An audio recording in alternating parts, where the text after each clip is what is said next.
Hi, my name is Hope, and I want to talk to you about my experience with Parsley. I originally looked into Parsley because I suspected that I had an issue with my hormones. I had some of the classic symptoms, delayed periods, hormonal breakouts, PMS, all the things I just felt like shouldn't be normal. And so I was looking into Parsley and saw that they had a hormone test that I could actually have delivered to my home.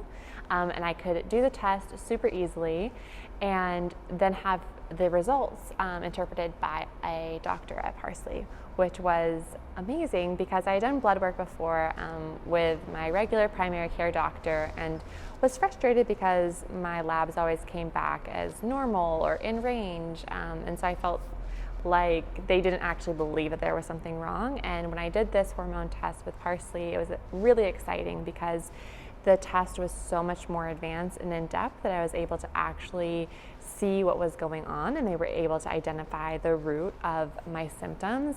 My progesterone was low, my testosterone was high, my estrogen was low.